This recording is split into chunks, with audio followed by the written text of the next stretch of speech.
I'm Guy Kawasaki, and this is Remarkable People. Aloha. We are joined today by the remarkable Gerry Lopez. He's known as Mr. Pipeline. He was born in Honolulu, Hawaii, and his early surfing career started at the Ala Moana Bowls. This paved his way for a spectacular surfing career. He won the title of Hawaii State Champion at just 14. His evolution continued at Oahu's North Shore, where he mastered the Bonsai Pipeline. He scored victories at the Pipeline Masters in 1972 and 1973. His influence extends beyond riding waves to also surfboard manufacturing. He co-founded the Lightning Bolt Surfboard Company, where he pioneered high-performance shortboards. He's also somewhat of a movie star. He had great roles in North Shore and Conan the Barbarian. He is the source of one of my favorite movie lines of all time. He's so howly, he doesn't even know he's howly. I'll explain that to you. Haole is a somewhat negative term used in Hawaii for white people. So when this mainland haole came to Hawaii and started surfing on the North Shore, he had to break into a group of locals. And let's just say that locals are not always initially welcoming to strangers.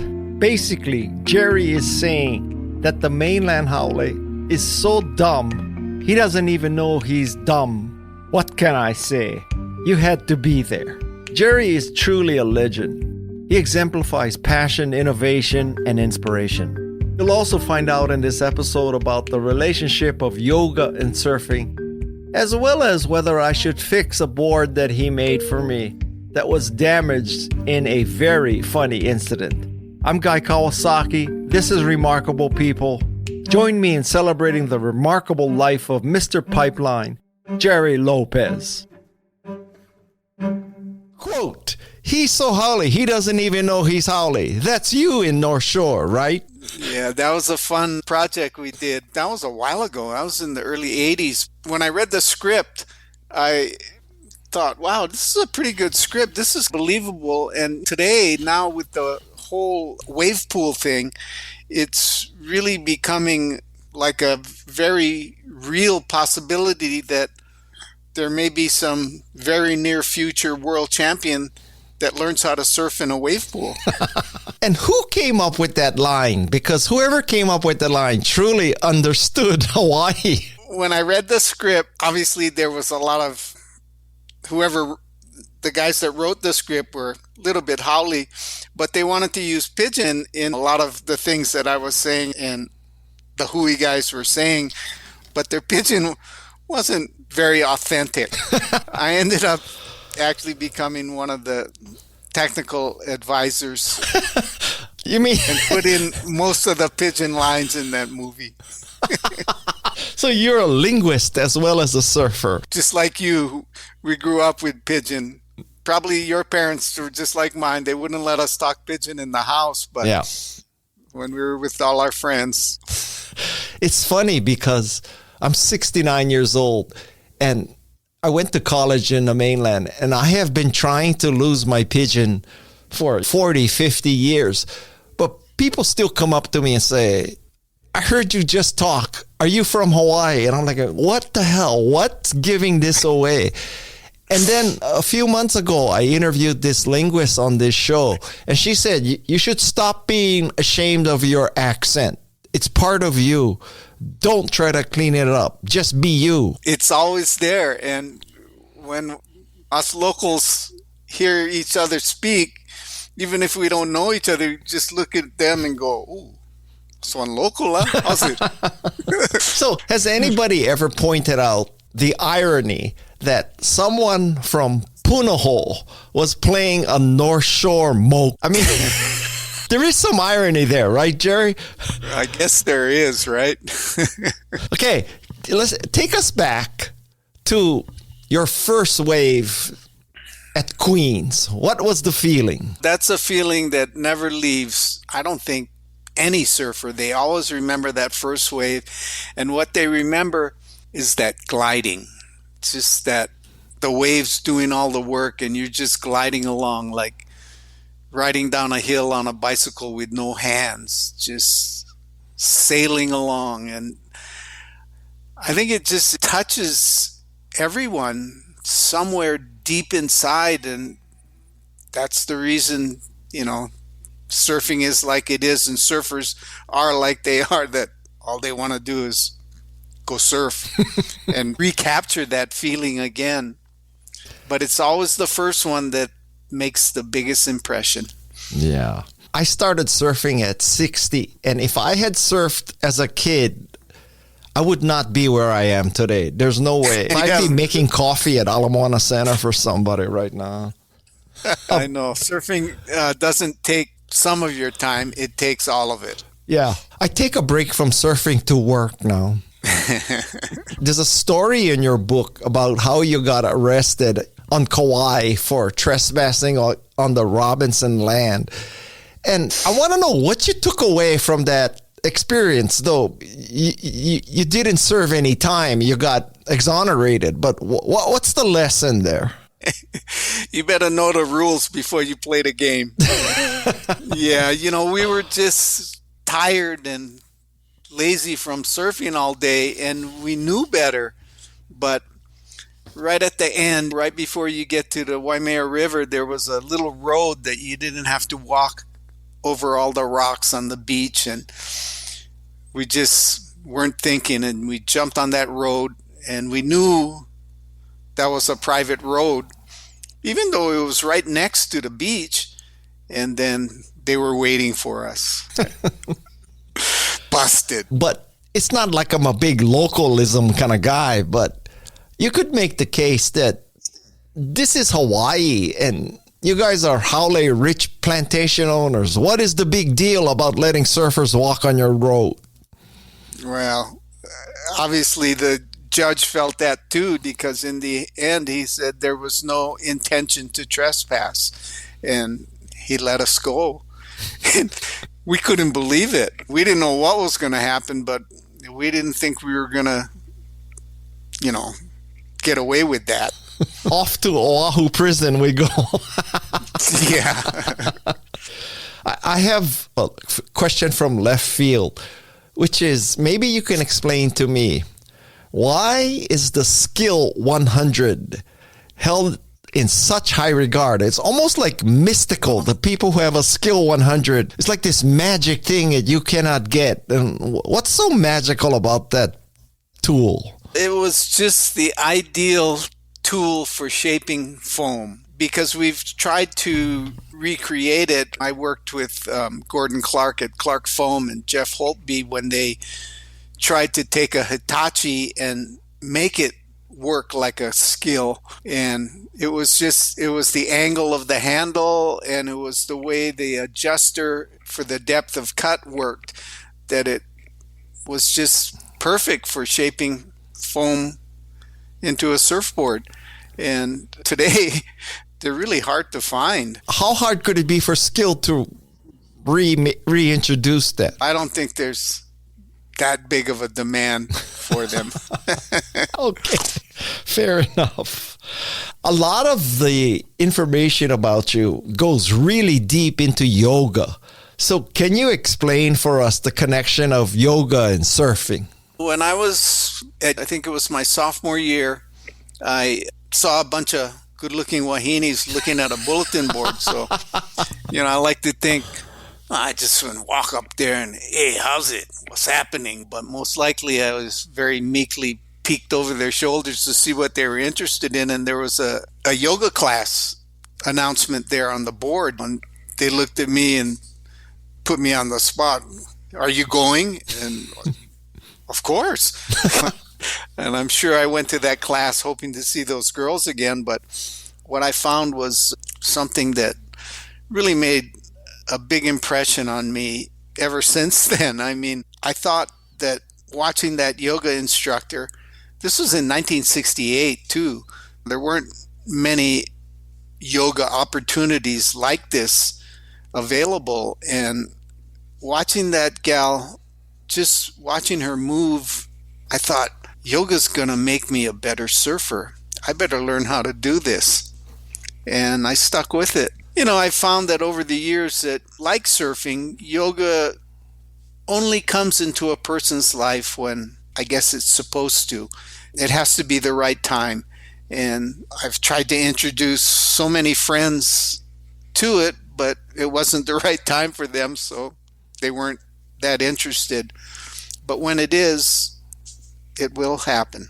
And is it the effect of stretching and strengthening, or is it a mental thing that links yoga and surfing? This is like the one-hand clapping question for me, and something I've thought about over all these years, which for me it's been over 50 years for yoga and a long time for surfing. Obviously, the physical part is really important, but the idea in yoga is that there's this whole universe of experience that occurs in this unseen realm of existence that is constantly, every moment of our lives, influencing us. And the yogis call it prana, the Hawaiians call it mana, which is another interesting thing, that why these two cultures on opposite sides of the world would have almost the same word for the exact same thing. What they're talking about is the life force that animates all life.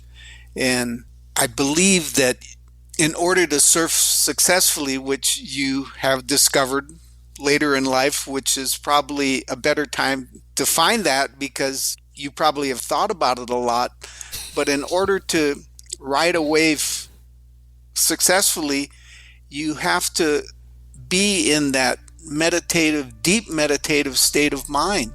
And if you aren't, wipe out. And the beauty of surfing is that you attain that state of mind almost instantaneously the moment that you start paddling for that wave, and especially the moment when you stand up on that surfboard. To get to that same state of mind in a yoga practice requires a lot more time and some pretty deep concentration. In a way, in surfing, we get to cheat. We get to that state almost more easily than anyone else, except maybe Yogananda, who lived in that state. But that's something that's been really intriguing to me for a long time, and I'm really thinking more and more about that. I'm actually working on another book right now dealing exactly that.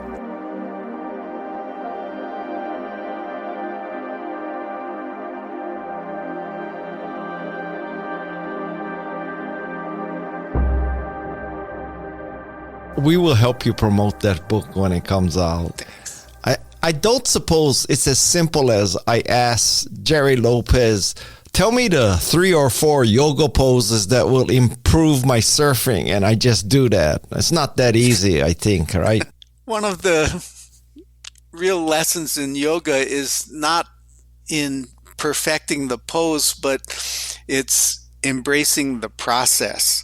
That way, it doesn't become a dead end of unfulfilled perfection, but an ongoing evolution of the whole process. And it's just yoga. It's something that everybody's different, level of experience, just development. And you just hug the process and be happy with where it takes you. Okay. I'm friends with Sean Thompson. And Sean once told me, Guy, professional surfing, there is no training like there is for football and basketball. Football and basketball, off season, you're hitting the weights, you're doing all this kind of stuff. But surfers, they just go out and surf. And now you have yoga. And every once in a while, of course, when you see a movie or documentary about surfing, there's the scene where they're holding a rock and they're running underwater. But is that true? Like, why don't surfers go and really lift weights and do all that kind of stuff and train? Or am I just mistaken about that? No, the top guys all train now. I mean, they spend a lot of time in the gym, and the fitness level has to be so high, especially for the guys that are surfing the big waves, but even for the guys that are on the tour that are surfing smaller waves, they have to be top condition at the highest level of athleticism to do what they do. And injury is so close with especially the maneuvers and stuff that they do these days. They fly in the air and easy to get hurt. And when you're injured, just like in football or baseball, if you can't come back and play, you're out. Tell Sean he's wrong. No, I mean, he's not wrong at all, but that's true because there's really nothing except paddling a surfboard that gets you in shape for paddling a surfboard. It was really interesting when I moved up here to Oregon. My son met these kids in school and we became friends with the parents, and I introduced them to surfing out on the Oregon coast here. And I was telling them the hardest part is paddling. And these kids took to surfing like I couldn't believe I'd never seen anybody do that, even top athletes. And I went, wow, what's the deal? How come they can paddle surfboards? I go, were you guys swim team guys? And they go, oh, we swam a little. Later on, I found out they were Nordic skiers. And Nordic skiing requires the same arm movements that paddling a surfboard does. And it was really interesting to me that, wow, there's some cross-training for surfing that no one ever thought of. Wow. But that's the hard part. Surfing is 90% paddling. When you don't do it, you lose it. So you got to keep doing it. Okay. So no, Sean is absolutely correct. Okay. And all you can do is just go surfing as much as you can. I reached out to Sean and said, Sean, I'm interviewing Gerry Lopez tomorrow. What should I ask him? And Sean says, ask him what kind of cake he was eating when he said pipeline is a cakewalk. The pipeline was really a big part of my life, and Sean's as well. When he came over from South Africa, he really liked that wave too, and he was very skilled already, and he adapted to it much quicker than many guys that lived in Hawaii. But when you surf a spot enough, you get familiar with it. Eventually, if that's what you're trying to do, you develop a relationship with it, a personal relationship. And I really always thought that my relationship with the pipeline was pretty deep and pretty special. And I got away with a lot of stuff that a lot of other guys didn't get away with. And eventually at the pipeline, everybody gets hurt. It's not if, it's when.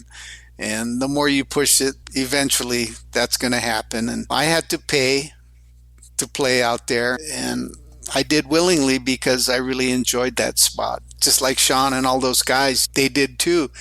And they came at a time when the pipeline was just becoming a popular spot, because back in the late 60s and the very early 70s, the place to surf on the North Shore was Sunset Beach. That was the challenging spot, and nobody came to the pipeline. It had a reputation. It had hurt a lot of people and had already killed one really good surfer from Peru. And so it had a specter about it, a reputation, and everybody went to Sunset. And that's why I think I had a little bit of an advantage at the pipeline, was because nobody was there, and I got to learn about that place without the big crowds. And then the attention started changing, because not only was it really easy to photograph, but when the waves were good there, it looked really spectacular on film. And they had my picture in a couple surf movies. Before that, in the beginning days when they started surfing the pipeline, was in the surf movies, but was always the wipeout section.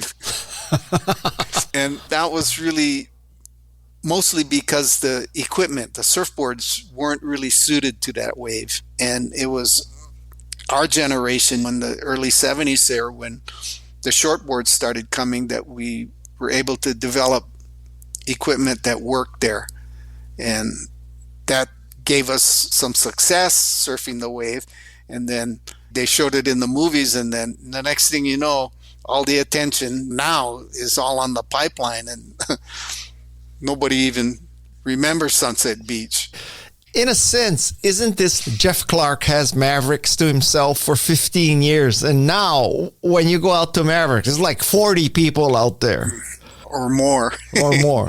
Yeah. Surfing was a small sport, and because it is so attractive and appealing, it's grown so rapidly. None of us ever believed it was going to get as big as it has. And Sean and his group were the first guys. When they came around, they go, "We're going to get paid to go surfing." And us guys in Hawaii, me and Barry Kanaiapuni, Tiger Esper, Eddie Aikau, we looked at them, we laugh up. Hey, who's going to pay you to go surfing? Nobody going to pay you. They were right. And they had some vision in regards to that. Surfing was going to grow, and the industry was going to get on a footing where, like it is today, where they pay these top surfers a nice salary to go surfing.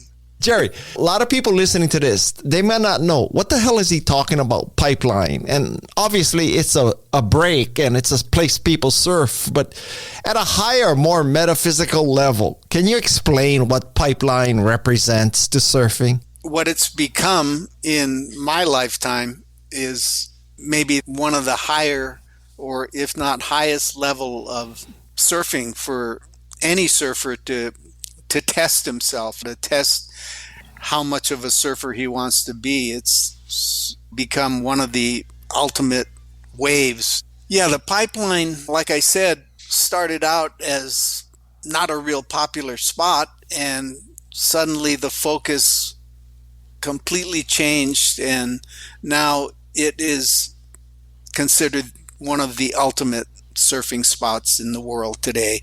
And just in my lifetime, surfing went from a very small, obscure sport that none of our parents wanted us to become surfers.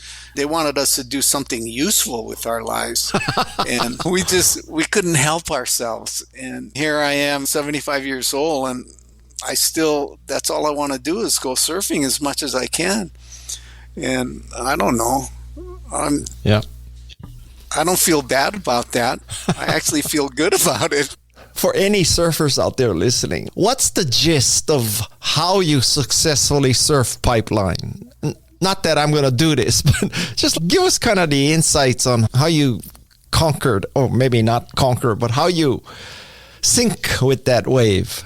In the beginning, it looked so fast and so hollow.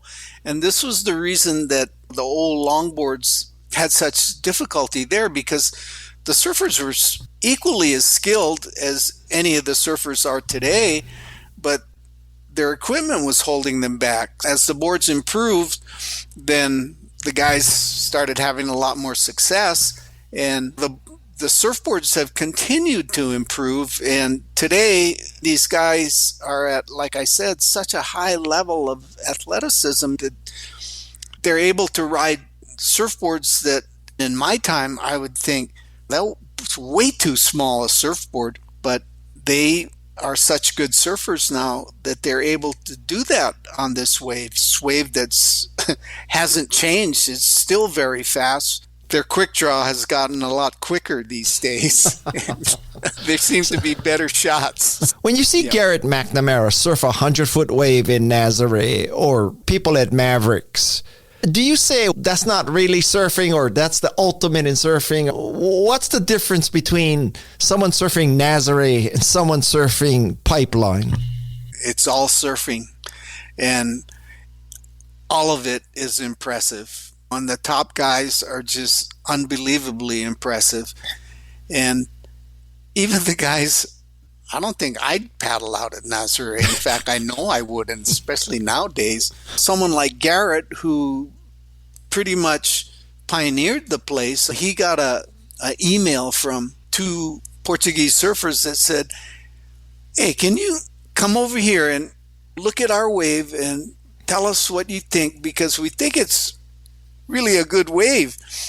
And, at first he, I don't know. And then finally he went and he looked and he went, holy cow. And so he was really the guy to pioneer that place and show the rest of the world how big a wave can be surfed. And that's something else. And, you know, in Europe, Garrett McNamara is like a legend. Yeah. Because the Europeans, they take their sports heroes really seriously. I mean, even more than us guys over here, especially the people in Hawaii. But Garrett's a big deal for what he does, you know, and he made surfing, which was already becoming big in Europe, much bigger. I watched the Patagonia documentary about you, and you more or less freely admit that you got better, and one of the methods was stealing a lot of waves. What's your current thinking on surf etiquette these days? Is it like every man for himself, or have you gotten mellower in your old age? No, you know, you gotta surf with aloha. And the Duke tried to tell all us guys that in the beginning, you know, and we was young and stupid.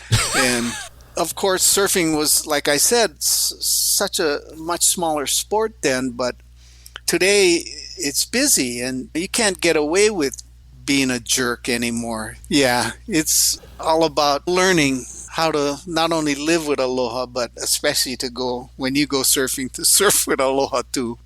I surf with a few people who don't have aloha, and they're pretty good surfers, and I'm always wondering, if I could surf as good as you, I would be so freaking happy. I'm like a beginner, maybe advanced beginner, and I'm so happy surfing, and you're a much better surfer. Why are you angry? What are you angry about? I don't understand those people, Jer. We have a wave here in the river. I don't know if you've ever heard of a river wave, but I saw one in Munich. Yeah, that one has, because it's been surfed for so long, they have some heavy localism issues there. But we have a wave here in our little town in Bend, Oregon, that when we go surfing in the summer, you know, I've wondered why everybody was having such a good time. Not everyone was having a good time, but everybody was happy. And there was no tension. And I was going, why is that? It's not like that in the ocean. And I realized, wow, it's because everybody knows whose turn it is. Because you wait in line until it's your turn. And in the ocean, you get so many guys that think, oh, not enough waves for me. That's why they was like me when I was young. Just take waves instead of share. And that's a real interesting part of surfing. Eventually you learn, but sometimes it takes a long time. I always think that you get plenty lessons in surfing. I was surfing like 20, 25 years before it was like that was just a test to see if I was really interested. And then when surfing realized I was interested, then I started to understand that there's all this great stuff to learn and many very interesting parables about life. And while the waves of life may seem indeed more challenging to ride than the waves of the ocean, when we apply the lessons learned in the surf, we sometimes can find, in a metaphorical sense, the easier paddle out, hooking into that rip current that lets us slide out smoothly through the closed out sets of day-to-day life, and maybe even get to the outside lineup with our hair still dry. That's a metaphor for life. Yes. Yes. And that's one of the big lessons of surfing, that you learn from the beginning, but you don't really understand what you're learning. And it takes a while to see that, oh, maybe the Hawaiians were really onto something. Because yoga and surfing go back maybe thousands of years. We don't know. Yoga we do. They had Pantajali. He wrote the Yoga Sutras, but we didn't have somebody like that in Hawaii that was recording what the ancient Hawaiian surfers were all about. And it just may be that both those cultures are equally as ancient. I can tell you as someone who's been surfing 9 years that surfing is one of the hardest sports to learn. It is. and I think the hardest part of the hardest sport is, how do you pick a wave? How do you pick where you sit? I feel like when I'm out there trying to read the waves, I'm blind and I'm trying to use Braille. I want from Gerry Lopez, what goes through your mind? How do you pick a wave? First, you got to see it coming. It's all about paying attention, just like in life. And that's why I used to make these funny rules. Hey, no talking in a lineup, because you get distracted. And then, the set comes and you get caught inside. And all surfers, no matter how long they've been surfing and how good they are, you're going to get caught inside. And there's a great lesson to be learned from that. But when you're out in the lineup, you don't want to get caught inside. You want to be where the waves are. And that's hard to do because no more signposts out there. No more place to mark the lineup. And it really all comes back to paying attention. And it's just repetition. You have to, just like Sean Thompson said, you got to just go all the time. And each time you go, you don't even realize it, but you are learning things. And eventually it's like you get little bites every day, little advances every day. And then one day, all of a sudden something happens for what reason you don't know, but you get a big bite when you, wow. And that's the light bulb moment where, I really learned something today. But then the next day you forget it. You got to relearn it again. And that's the beauty and the downside of surfing. That's why it's so hard.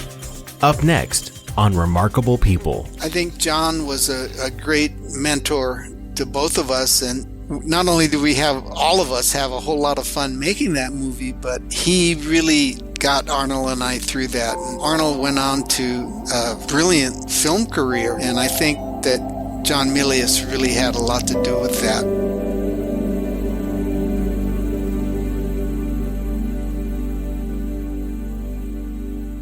If you find our show valuable, please do us a favor and subscribe, rate, and review it. Even better, forward it to a friend. A big mahalo to you for doing this. Welcome back to Remarkable People with Guy Kawasaki. 2 years ago, I lost my hearing, and now I have a cochlear implant. So with the cochlear implant, obviously we've been having this conversation, but you cannot use a cochlear implant in the water. And I got this cochlear implant about a year ago. So basically, when I'm in the water, I'm essentially deaf. And then I read your rule about not talking in the lineup, pay attention. I think being deaf has helped me become a better surfer because I cannot talk in the lineup because I cannot hear. That's my theory. Well, in surfing, you got to use all your senses. And like I said, attention is the main thing that you have to constantly be on top of.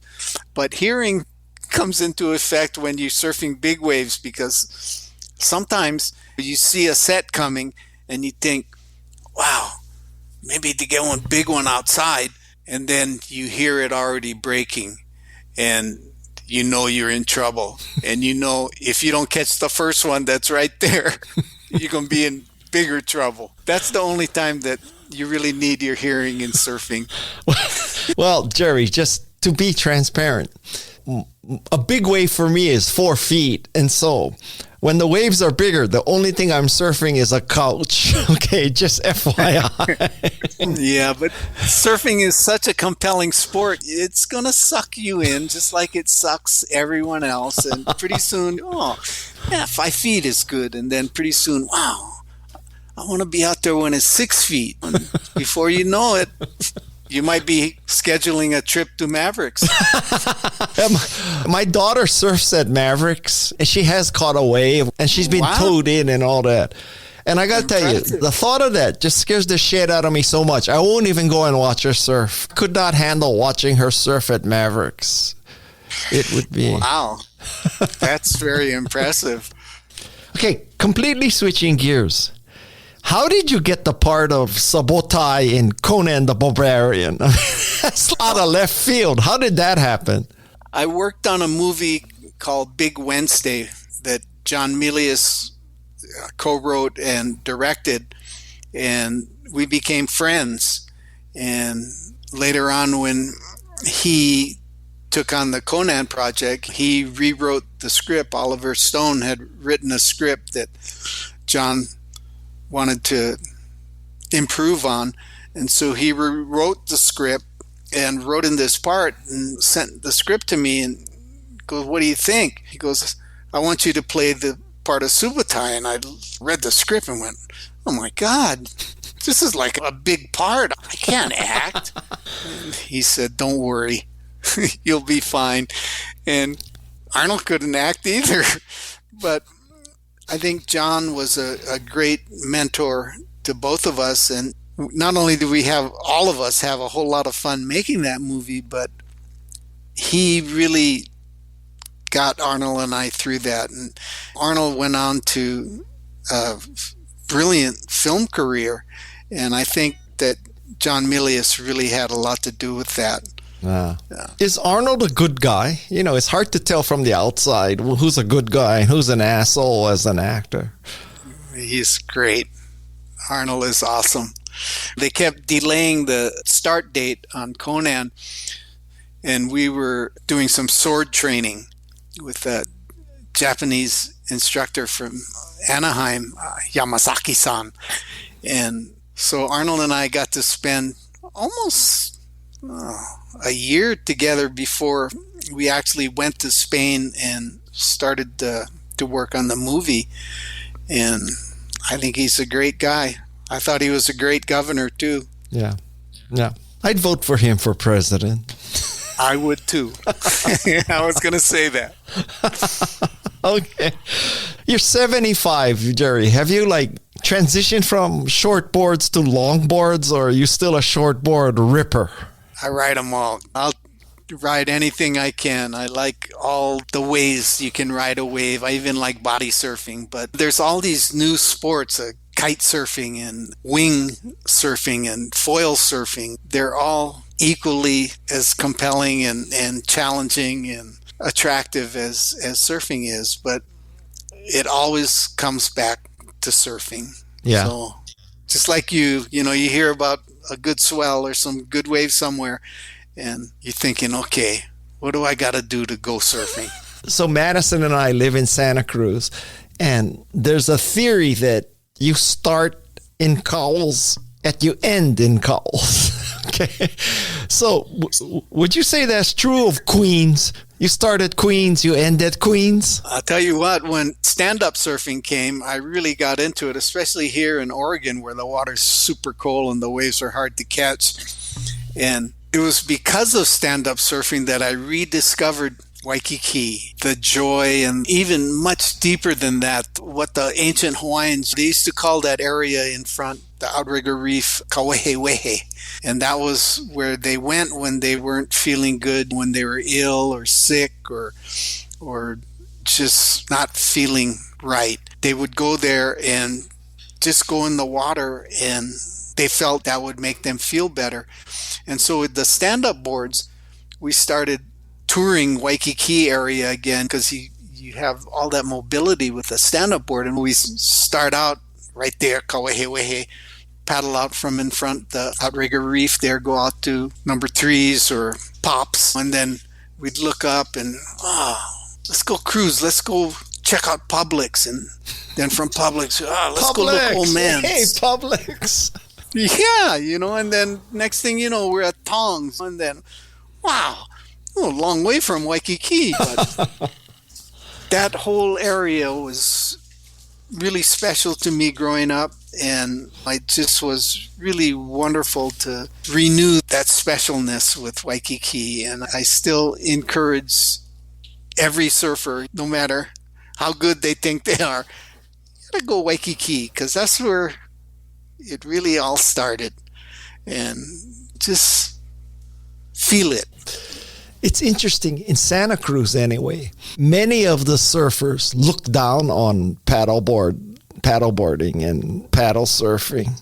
And what I've noticed is that the really good surfers, like you, like Bob Pearson, to them, it's like surfing is surfing and paddleboarding is just as good as prone surfing. There's no pecking order, and we shouldn't let paddleboarders in here because, they can catch the wave further outside. It's kind of the surfers that think they are better than they are that have that attitude. I've always been like that. Yeah. But like I said, there's plenty of ways to ride a wave, and might as well try them all. You might find one that you like better than the other, and they're all great. But a surfboard is still the greatest. It's simple. It's the most simple one. Yeah. And there's a real beauty in that simplicity that just you got to have wetsuit when you stay in the mainland, but just a surfboard, pair of shorts in Waikiki, that's all you need. Yep. Are you still shaping boards? I am, yes. And can anybody order one? Yeah, with COVID, I took a break. COVID was weird. It really disrupted all of our lives. And it's just coming on the other side of it. What happened when COVID hit was that everybody wanted surfboards, and the surfboard industry went crazy. And it was, if you weren't doing all the work yourself, it was really hard to get. If you were just a customer, it was really hard to find surfboards. But if you were a shaper like me, it was hard to get your surfboards glass because everything was in big demand. That's turned completely upside down now, and the surfboard industry is in one of the biggest slumps it's been in my lifetime, and I don't know what's going to happen. But yeah, I still love shaping surfboards and building them, and I still do it. Yeah, people can get boards from me. So I can order like a 11-foot glider from you, or is that beneath you to make a long board like that? That's my secret weapon, the glider. Okay, I'm ordering right now. I want an 11-foot glider from you. Okay? Shoots. Just tell me how much and where to send the money. I have 2 gliders that I make with SurfTech, which is started as a Santa Cruz company too, that are really beautiful, that I enjoy riding very, very much. And those are easy because you don't have to wait. If you order a board from me, you got to wait till I get in the shaping room and then get them shaped. Even me? Even I have to wait? Even I got to wait. Yeah, I haven't made myself too many new surfboards these days. Okay, I got to ask you this. What's the deal with the Gerry Lopez Wave Storm board? Oh, the Costco board. Yeah. Yeah, it was a way to have a cheap surfboard that people that don't want to spend $1,000, $2,000 to get one of my surfboards to try surfing. And I got a lot of flack about that, but I always felt that just like Duke Kahanamoku traveled the world to share the gift of surfing with a lot of people. And when he went to Australia, that was in 1915 or something, that he went down there and he was in Sydney for some swimming exhibition, and he saw good waves and he went, wow. And so he tracked down a big piece of pine wood and made himself a surfboard. And then when the surfboard was pow, he went surfing. And, all the people were watching going, wow. And they still have that surfboard. Really? It's in the Freshwater Surf Life Saving Club. And I looked at that board and went, wow, that's not that big a board. Because part of that story is that he rode a couple waves in all the way to the beach, and then he came in and he asked some young girl, her name was Isabel Latham, and he asked her if she would like to accompany him out and ride a wave in with him. And so she went, sure. And so he paddled out tandem with her.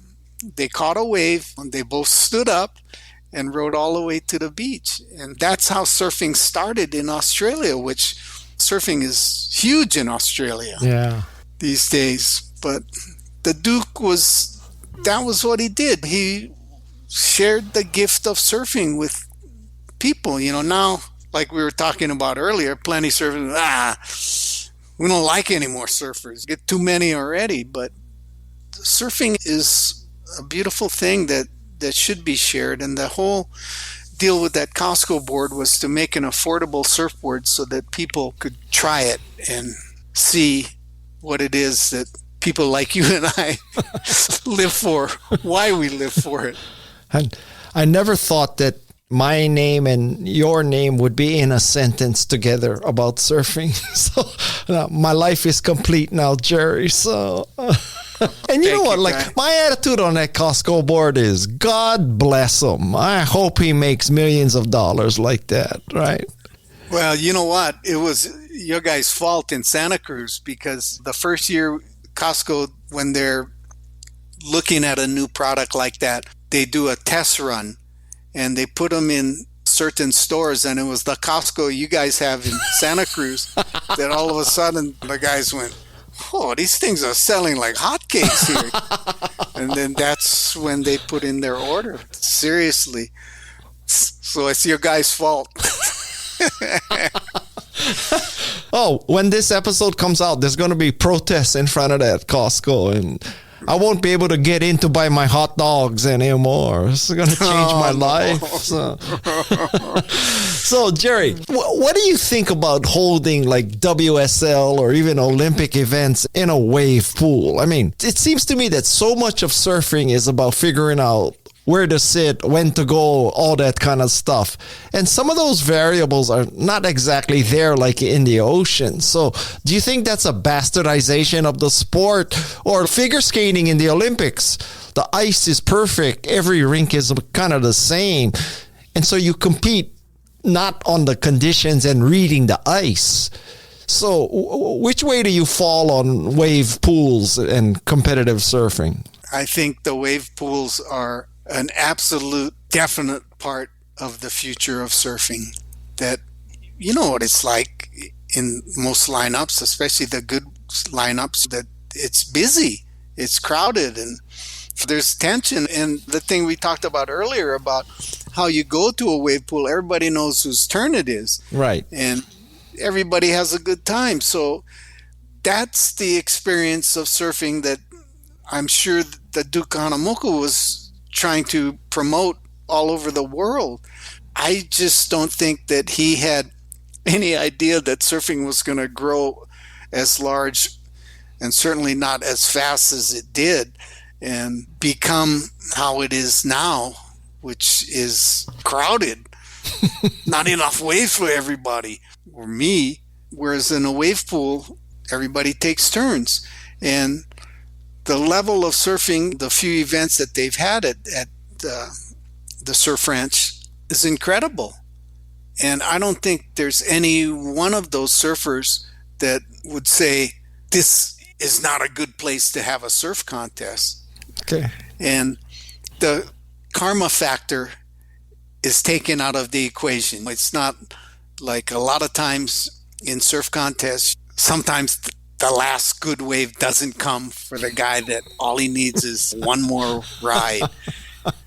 But in the wave pool, it levels the playing field a little more, so everybody gets good chance. And obviously, that's not going to be the only place they have surfing competitions, but I think it's, if they have good waves. Have you been to the Surf Ranch yet? No, I've been invited many times, but I'm afraid to go, because if I go and I fall in love, I just be going all the time, and I don't need any more distractions in my life.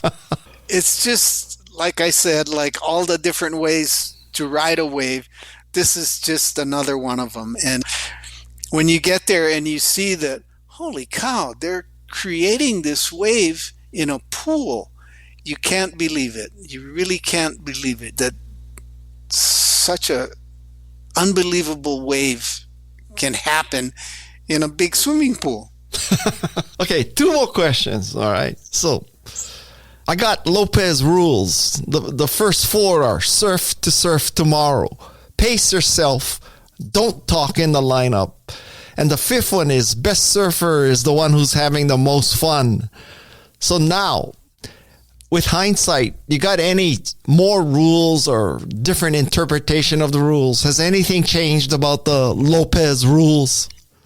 No, I mean, those rules I feel are still valid, but the bottom line of all of it is keep paddling.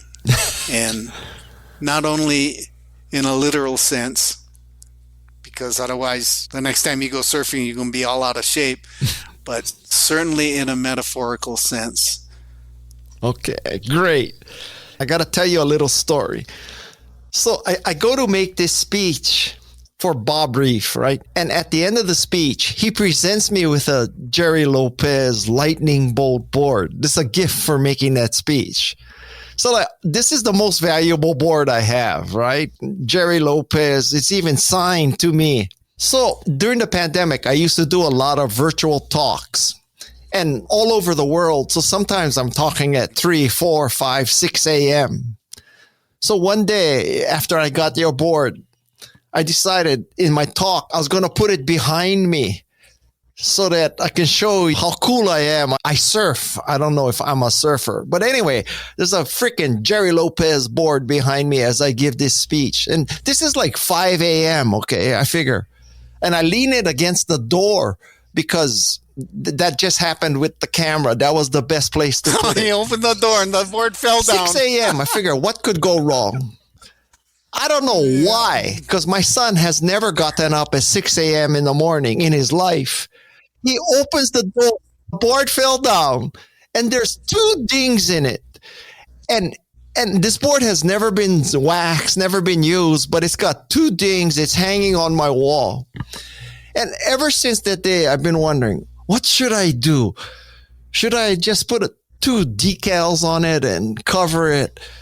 Should I ask some local board guy to fix it? Should I ask Bob if I can send it back to Gerry to fix it? Should I ask Bob if I can send it back to Gerry and Gerry just circles it and signs, "It's okay, guy, no problem, leave the ding." So I've been thinking about this for years. Seriously. So now I'm talking to the Gerry Lopez who made that board. Leave them. Now, it is a great story, so maybe I should leave the dings. 2 little trophies. Like, what do you advise me to do about the 2 dings in my Gerry Lopez board? Go, "Oh, what about these?"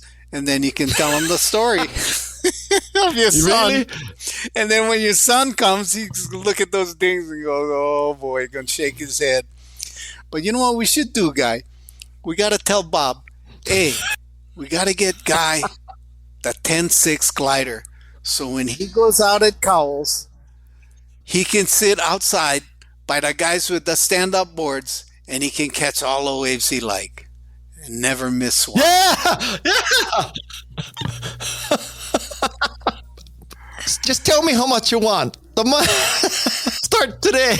Call up US Foam. Order the blank. I would do that in a second, Gerry. Although, another funny story is I gave a speech for a company in Santa Barbara. And as a gift, they gave me this Yater spoon. And this is a triple stringer Yater spoon. Beautiful board. It's got wood tail, wood nose, the block. Yeah, it's just beautiful. So I bring it home to Santa Cruz. And the guys I surf with and my family, they tell me, "You're not going to surf that board. That board is too beautiful. Just put it on the wall." So that board has never been ridden. And then I decided that when I die and there's a paddle out for me, hopefully, I'm going to have my ashes paddle out on that Yater because finally I get to ride the Yater. But now, Gerry, when you make me this glider, pressure, brother, I may save this moment and be paddled out on the Gerry Lopez glider for my last trip at Cowles. Thank you, Guy. Pressure's on, Gerry. I hope you enjoyed this episode with Mr. Pipeline, Gerry Lopez. Now you know why I need to take up yoga. You know the origin of the Gerry Lopez Costco board, which drives local surfers in Santa Cruz absolutely crazy. And you know why I will not fix the ding in my Gerry Lopez board. I have to tell you one more story about this episode. Madison and I were so excited to interview Gerry Lopez that we forgot to press the record button for the first 30 minutes. Luckily, we have backup systems. But I will say, when we told Gerry what happened, he was totally cool about it and willing to start all over. That's the kind of guy that Gerry Lopez is. I want to thank the people that made this episode possible. First and foremost is Bob Reef. Without Bob Reef, and what a great last name for a surfing enthusiast. Without Bob Reef, this episode would not have happened. And then there's the Remarkable People team. Shannon Hernandez and Jeff C. on sound design. Tessa Neismer, researcher. And there's Louise Magana, Alexis Nishimura, and Fallon Yates. Finally, there's Madison Neismer. She's the producer of this podcast and co-author of the book, Think Remarkable. The point of this book is to help you make a difference and be remarkable. If this interests you, you have to read this book. Let's just say that on this day, March 17th, 2024, there are 31 reviews of Think Remarkable on Amazon. They are all 5 stars. What can I say? We are the Remarkable People team. We're on a mission to help you make a difference and be remarkable. Until next time, mahalo and aloha.